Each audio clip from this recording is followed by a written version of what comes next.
This is Inspirational Women, a weekly series shining the spotlight on female trailblazers making a true difference in our community. Once again, here is Kate Daniels.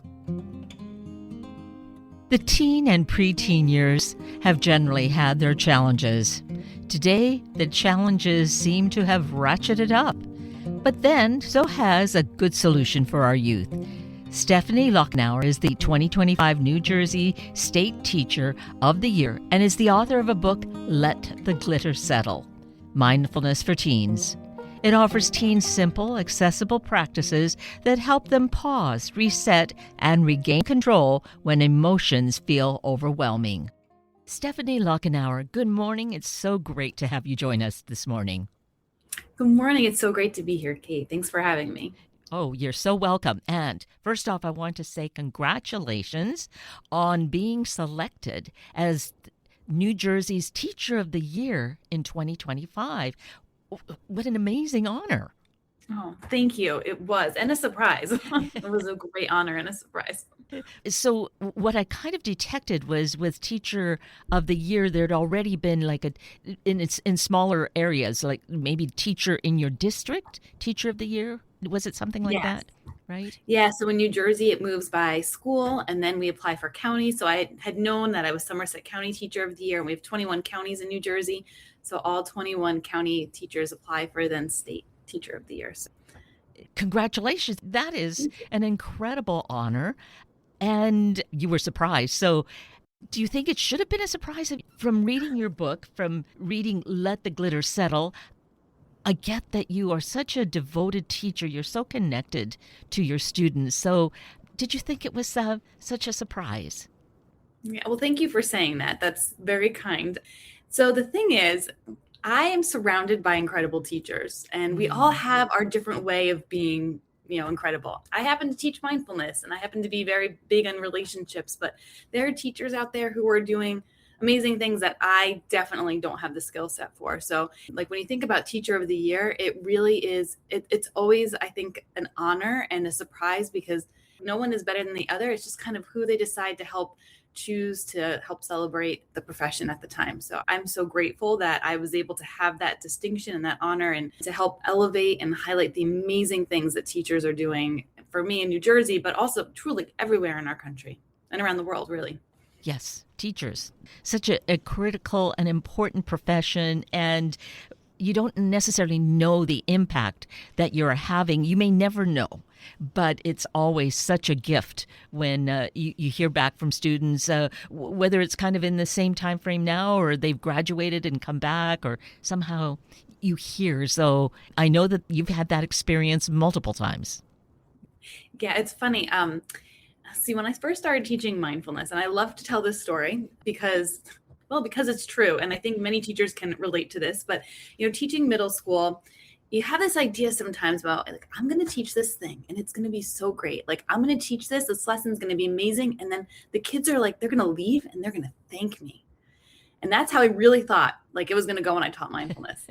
And of course, it was nothing like that. Like I started bringing in lessons and they would groan, they would complain, they would eye roll. They're like, why are you doing this to me?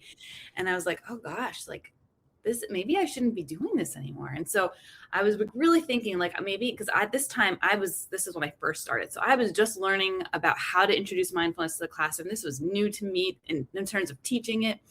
And so I'm driving to school one morning and it happened to be raining. And where I lived, if it rained, it flooded. So I couldn't get to school. It took me like 2 hours. So I was late. It was state testing and I was late. So I get to school. I'm defeated. I've already now had 2 hours to drive, which is like the perfect amount of time to like contemplate all your life choices, particularly this one. And I was already like, nope, I'm done. Like it's time I gave it the good old college try. We're not doing this anymore. The kids hate it. It's fine. So I get to my classroom and I like tiptoe in because it's just the end of testing. And they're like, oh my God, thank God. Oh my God, where were you? Thank God she's here. And I was like, what is happening? Yeah, there was nobody here to breathe with us. I'm sorry. What? There was nobody here to breathe with you? But you're the same kids who were literally complaining yesterday.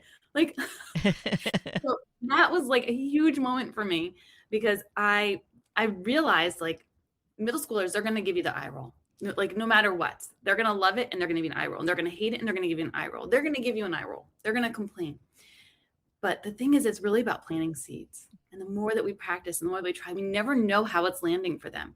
And the minute you're not there, the minute it's not happening, that sometimes is the moment it lands. Or, it can be years down the road. Like I've gotten messages and emails from students years later in college, like, thank you for teaching me this. I'm grateful that I have these skills now.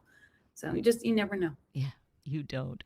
But obviously, eventually it did really settle in, because that was a decade ago. I think you started doing this in 2013. Yep, that was, yeah. Yeah. Mm-hmm.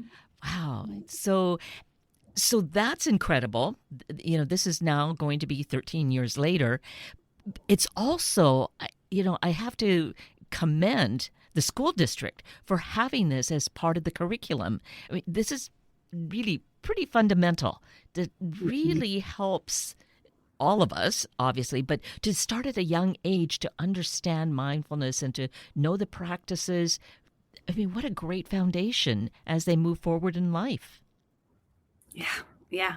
I think it's an amazing opportunity. The class that I get to teach is really unique and incredible. And I got to inherit it and then make some changes to it. And it's called Skills for Success. And the first 20 minutes of class, we do mindfulness mini lessons, and we do a little practice, and there's reflection, because reflection is a really important piece to that, right? Like we don't learn from experience alone. We learn from reflecting on that experience. So an education process, having those reflections and thinking about how it landed with us today, that's a really important piece. And it's so cool because how many different places have that embedded in the curriculum, and these kids get to have that. All seventh graders get to have that. So. Yeah. Yes. So kudos to New Jersey for having this in the classroom, and what a difference that's making, not just for those students, but that really does ripple out into the world. They're moving out and about and really making a difference. Yeah.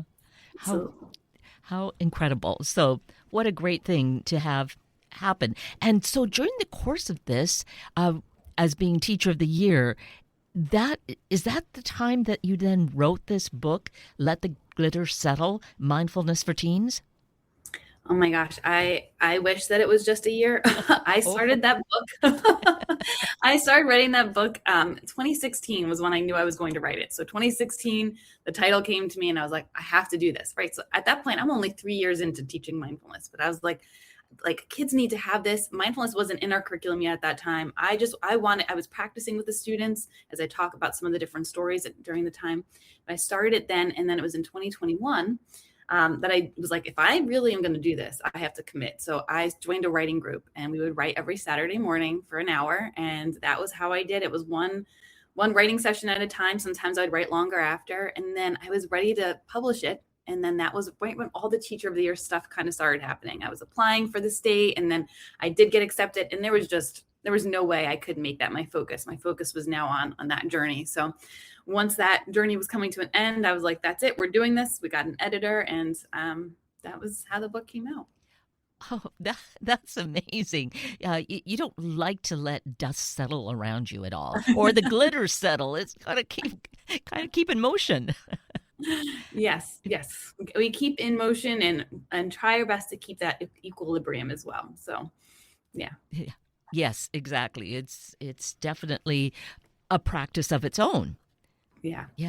So this is really a wonderful book, not just for the students, because this is certainly something that will make all students, all ages, junior high onward, I would say, right?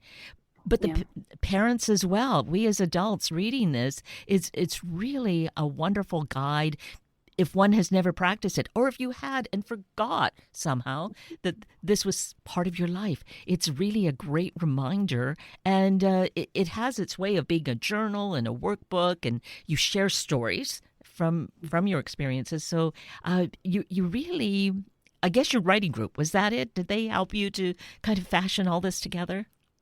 And so it's funny, the writing group was really more like an appointment of time. We would go on Zoom, and then we would turn cameras off and write. So for me, it was just that accountability piece. Like I just needed to know, like, this is the time to write, and people are going to know if I don't show up. So that was Like, no, at that point, no one had really read anything. When I had started doing drafts, I sent them to friends. So thank you for that feedback, because that was actually what many other of my adult friends had said was, thank you for some of these practices. Like, it made me think about this in a different way, or I'd never tried this one, or, I really needed to hear that story right now. So it really was written for teens, but I think it does, it reaches across different levels. Yes, absolutely, because life is life. The kind of experiences and the things that might give us angst may be somewhat different, but we still feel it. So to bring these practices to our awareness and how to go about it, and to just see that it's present in every aspect of our life, that's a real gift. Yes. And I always thought, like, once I started practicing mindfulness, which of course was as an adult, I was like, what would life have been like for me if I had had these practices when I was younger? Like, what would that have been like if I had known how to regulate my emotions, if I had known how to be present in the moment, to be present through difficult emotions, if I had known how to just pause and take slow breaths and to feel like my belly rising with each breath and exhale.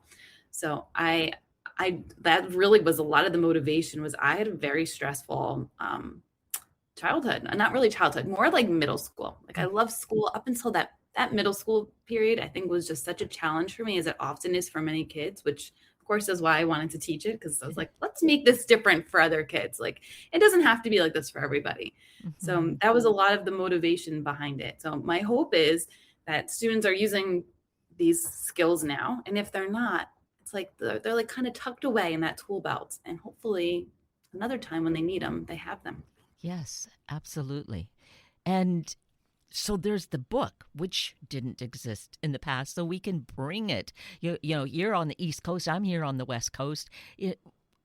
We're sharing the story of it. So people everywhere are able to pick up the book, because it is a book now. It's just not a matter of, being the fortunate kid who lands in your class and gets to learn this, right? Yes. Yeah. And hopefully even because to be honest, I don't know how many kids are going to pick it up on their own, but for Yes. adults, for parents or community members, if you know that you have students who are struggling, or you're trying it in your classroom or in your community group, it's something that I think is pretty easy to pick up, and the practices are kind of laid out so you can pick it up, try practice. You can talk about it with your child together. If you have younger kids who aren't teens yet, you can try it with them. Sometimes that's even an easier start because they're more willing to jump right in. But this really was written for the community at large, because what would life be like if we were all present in the moment and meeting it with kindness and curiosity? Yes, absolutely. And really that introspection, that observation of what's going on, instead of being like this little pistol, firecracker that just goes poof. Yeah.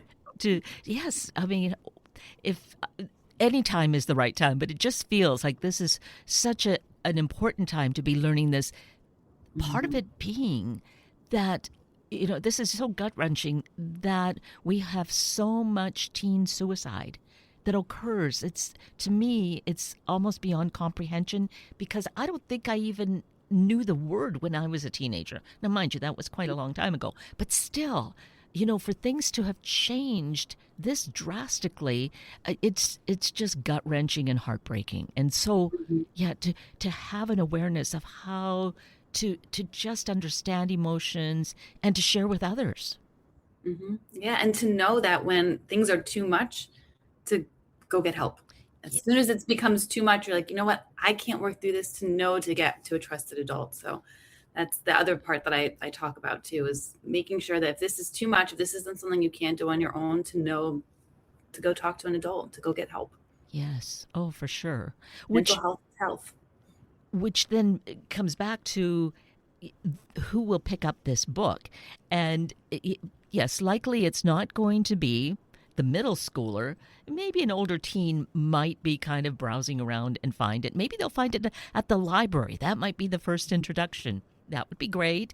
But the thing is that we, as the adults, teachers too, teachers getting it for their classrooms, or parents, aunts and uncles or grandparents think that, oh, this is going to be a great thing. Valentine's Day is coming up, Yep. or just make up a reason that I think it's just a good day for a gift. Yes, absolutely. And also we're doing bulk orders too for schools or for community groups who are wanting to do book clubs with kids, or going through the practices together. That could be like if you're doing after school workshops or after school programming, it's a really great way to weave that in, teaching those skills. Yes. That is really perfect. It may not be something that there is time in a school day to add that in, but after school programs, and yes, in community centers or different clubs, someone could arrange it in their home to have the kids in the neighborhood come together. Wouldn't that be something? A big undertaking, right? Yeah, I love it though. Yeah, there's so many different community groups that have different Y programs or after school things. So there's lots of great ways that we can be together. And so you said that you're making that available, having like book orders, multiple copies being purchased. Yeah, so people can reach out to me via email. You can go to my website. My website is stephanielachenauer.com, or you can go to lettheglittersettle.com, which is a little easier than spelling my last name. But I'm also on socials, so like Instagram at NJStoy, NJSTOY 2025. That's my Instagram handle, so you can find me there, and you can reach out, can ask questions. I also love to share mindfulness practices, or if something is going well for you or you're trying something new, I love to hear about it. So I'm all about community. So being connected, I think, is a really important piece to creating stronger and healthier communities. Yes, absolutely. At the very least, it's encouragement, being able to share in that way. But maybe someone just comes up with some sparkling new idea that can be shared. I mean, to really be able to do that and support each other, I think, is a way that we really find who we are at the center of ourselves, and being able to really live that to the fullest. And certainly by doing that, sharing with our young people, because there's just so much going on, but right now it just feels even more compounded. So very, very critical. Yeah, and knowing that we're not alone in that we all experience these different things, and hearing other people share that, sometimes that alone is supportive. And then having someone also receive you sharing that's supportive as well. So Right. Yes. So here you are. You've had one session of the school year end, and you were saying that this was the testing day, and they finished that up. So do you get a whole new group of students starting Monday morning? yeah, so I teach by marking period. The class I teach is, because I teach all 7th graders, so I get new students coming up. So it's this funny time of year where it gets like sad, because you're saying goodbye to one group and then the next group comes in, and so it's like the end and the beginning, all this like one right after the other. So I'm getting ready for that new group coming in, and meeting new students, which is always so exciting. And then, of course, knowing all of their names, because that is always a challenge for me. I think the older I get, the smaller that part of my brain gets. So it always takes like a good deal of work to make sure I get that all squared away and correct. Well, when you think about then, as the years of teaching go on, so you add more and more students, it's like, how much is my brain taking in? That's where the mindfulness comes in, right? Yes. Right. Being really present with my students so that I really connect with them. And that helps to bring that awareness and hopefully the memory of names, because 400 names by the end of the school year, it's a lot of names. That's a lot of students. Think of that impact of 400 the young minds, young hearts, just really being able to take this in. And, it's, if nothing else, it's planting these seeds that, may take a little while to bear fruit, but the seeds are there. Yeah. Yeah. So let the glitter settle. It's this interesting concept, and when I realized what it was, I thought, this is really a great way to look at what's going on in our life. So tell us about this glitter jar, if you would, Stefanie. Great question. I love glitter jars. So I love glitter jars. I love all things shiny and sparkly, but glitter jars are particularly special because it's also an analogy, right? So sometimes in classrooms or with younger kids, we'll have a jar that has glitter and water, and we'll shake it and you let it swirl, and then you watch that glitter settle. And that's really like a nice regulation tool, but it also has a deeper meaning, right? So that jar, it can be like our mind. And in our mind, we have these thoughts, feelings, emotions, and sometimes something happens that shakes our jar. As an adult sitting in traffic, that can shake my jar. or spilling my coffee, being late to work. There's a number of things, right? Shakes my jar. So when our jar starts shaking, that glitter is swirling around. And when the glitter is swirling around, we can't really see clearly through the jar. But if we stop and we pause, we practice a mindfulness practice, we ground ourselves in the moment, we can kind of let that glitter settle.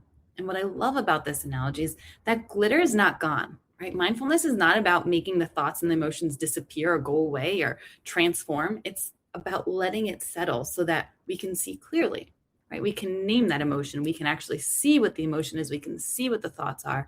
And then when we're in that state, now we're in a place of power, right? Now we can make a choice. Do I want to speed to get to work, or am I going to take a deep breath and acknowledge that, yeah, I'm going to be late and it's going to be okay, right? Which one am I going to do? But when I can take a deep breath, I'm in a place of power. When I can become more mindful, more aware, that's where my choices are. Because I have no power for the future, right? I can't change the future. I can't change the past. But right now, I can take care of what's happening in this moment. All I really ever have is this moment. So when I can be present and aware, now I'm operating from a place of power. I'm operating from a place where I'm regulated and I'm in control. Yes, it's just such a beautiful analogy. It speaks volumes, because sometimes we need that visual to really describe what's going on inside. And we know it works because there it was, your students. You were giving the example of being late and not there. Where were you to be with us, to breathe? They knew that. But at 7th grade level, even seniors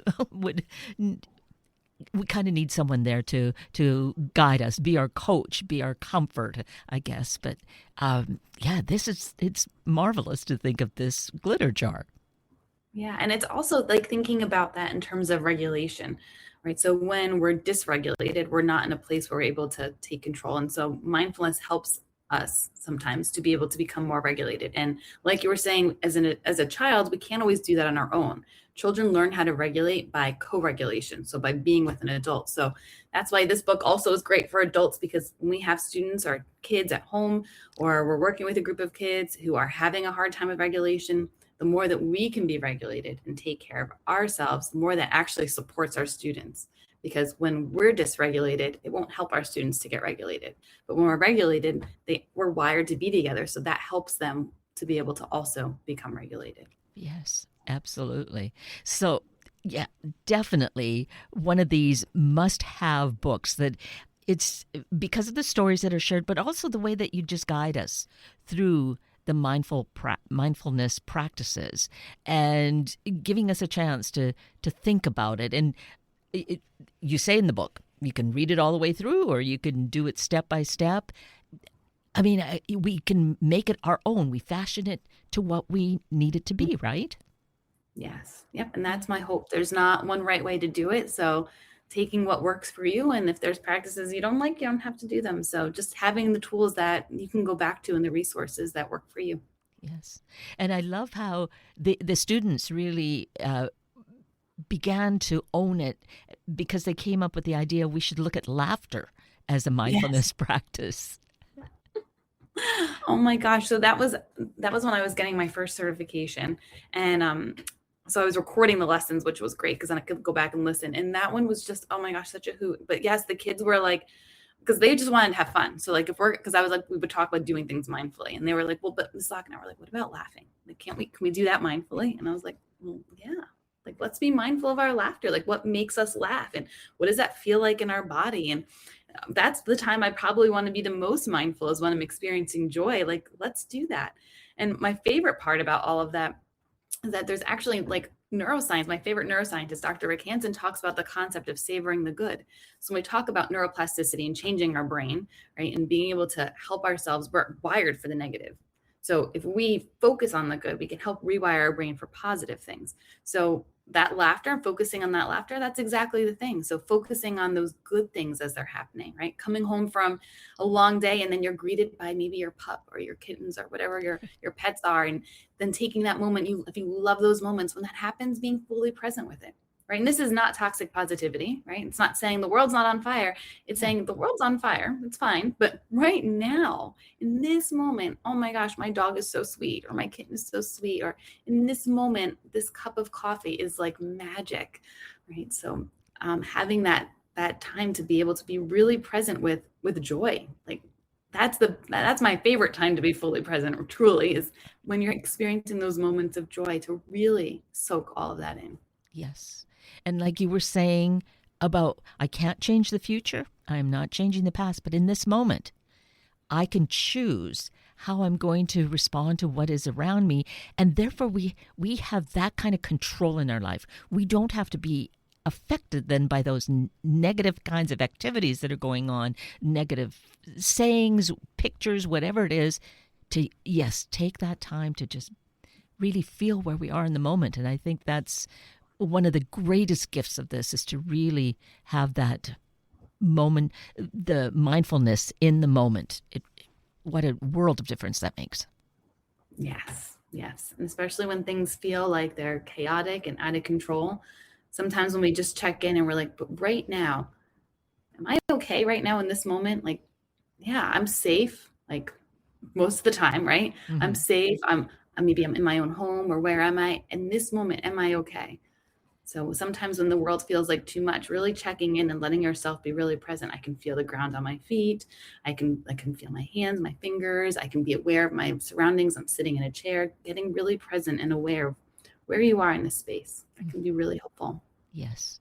Well, it's so helpful for all of us. If we could have a magic wand that's made out of sparkles and say, here, learn this, world. Let's all be on this same wavelength to have this mindfulness and be able to communicate in that way with each other. Give that space of, stuff going on, but being able to have a moment where we're going to have that control and peace. Mm-hmm. Right? Yes. Yeah.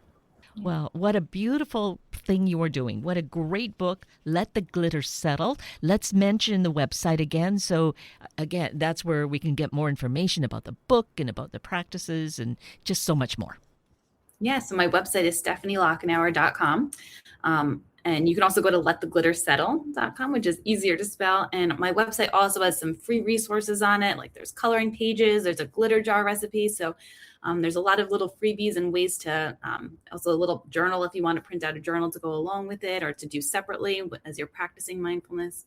So check that out. And you can also check out my Instagram, which is NJSTOY2025, or also Let the Glitter Settle. Those are my two. And you can reach out there and we can stay connected. I'd love to see your glitter jars if you make them, or hear about the practices that you're doing, and just to stay in community. Yes, that's it. Build this wonderful community together, coast to coast and all around, right? Yes. I love that. Well, this has been so wonderful to meet you, Stefanie Lachenauer.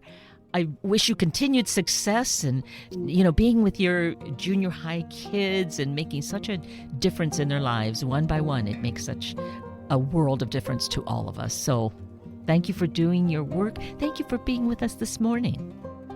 Thank you. Thank you so much for inviting me. This was amazing. And it was so great to chat with you about this. Thank you. You're so welcome. Thank you for being here this morning to meet these special guests with their special stories, inspiring us and building foundations for a solid future.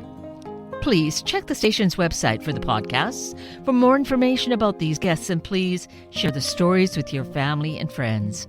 I'm Kate Daniels. If you'd like to connect with me, simply send me an email, katedaniels@hubbardradio.com. And have an amazing day and week. Thank you for listening to Inspirational Women. Tune in every Sunday morning at this time to hear about those truly empowering the Northwest community, all for the greater good. Sunday Morning Magazine and Inspirational Women are a public service of Hubbard Radio Seattle.